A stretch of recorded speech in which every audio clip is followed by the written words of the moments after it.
Hey everybody, welcome back to my reading of The Mouse and the Motorcycle by Beverly Cleary. We left off reading chapter 7 where Ralph was taken out with the laundry and he had to chew his way through everything to get back to his floor in the hotel. But the sad thing is he had to leave his motorcycle behind. So we don't know what happened to that and we don't know how Keith's going to take that.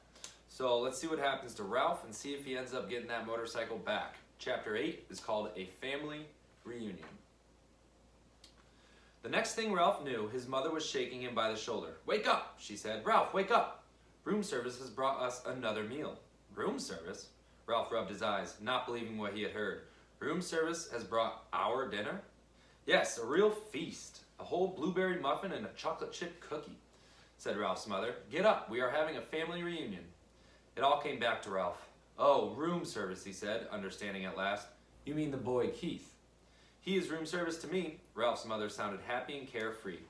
Ralph sat up. Already his aunts and uncles and many squeaky cousins were arriving by the secret paths in the space between the walls. It was a long time since anyone had had enough food for a family reunion, and there was rejoicing in the mouse nest for everyone but Ralph. He was thinking of the motorcycle he had lost and the promise he had broken. He had a dull, heavy feeling in the pit of his stomach, and he did not feel like celebrating. Why, there's Ralph," squeaked his Aunt Sissy, who thought she was better than the rest of the family because she lived in the bridal suite where she led her relatives to believe riches of rice fell to the carpet when the bride took off her hat and the groom shook out his coat.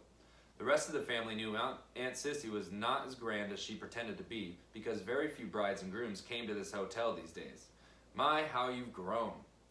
Ralph never knew what to say when people told him how he had grown. Well, if it isn't Ralph," said Uncle Lester, who had a nest inside the wall of the housekeeper's office, where the maids dropped donut crumbs every morning at 10 o'clock when they had their coffee. "What's this I hear about you riding up and down the halls on a motorcycle?" Uncle Lester had a way of saying the wrong thing at the wrong time. "My land, a motorcycle?" said old Aunt Dorothy. "Isn't that pretty dangerous?"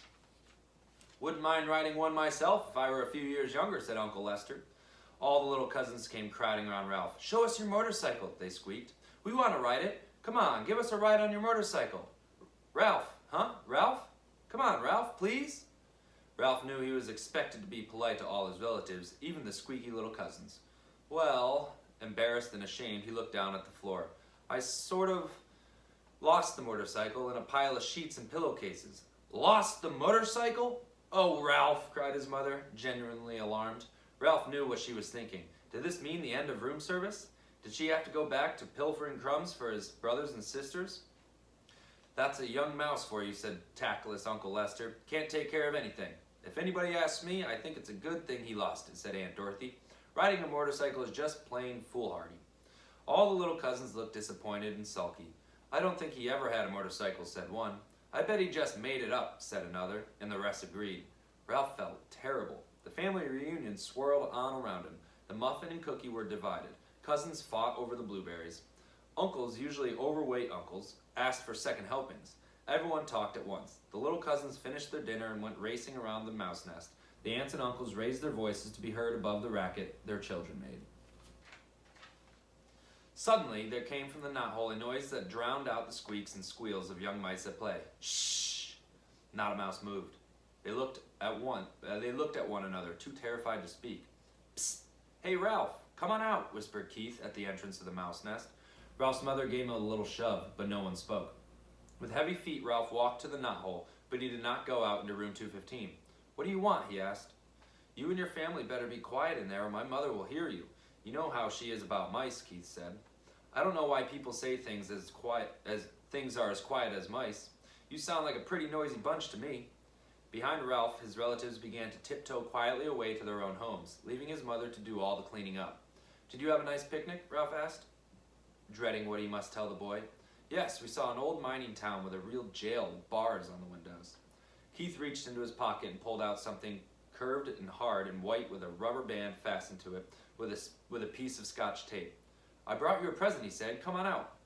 Puzzled and curious, Ralph squeezed through the knothole. "What is it?" he asked. Whatever the object was, he had never seen anything like it. "Half a ping-pong ball I found down in the game room," said Keith. "See, I patted the inside and and anchored the rubber band to the top with Scotch tape. What for? Ralph still did not understand. A crash helmet for you. Keith set the half ping pong ball on Ralph's head and slipped the rubber band carefully around his whiskers until it rested under his chin. There, that's just right. You need it big so there will be plenty of room for your ears. When you ride a motorcycle, you need a crash helmet. Ralph peered at Keith from under his new crash helmet, which rested lightly on his head. He knew he looked every inch a motorcycle racer, but never in his whole life had he felt so ashamed.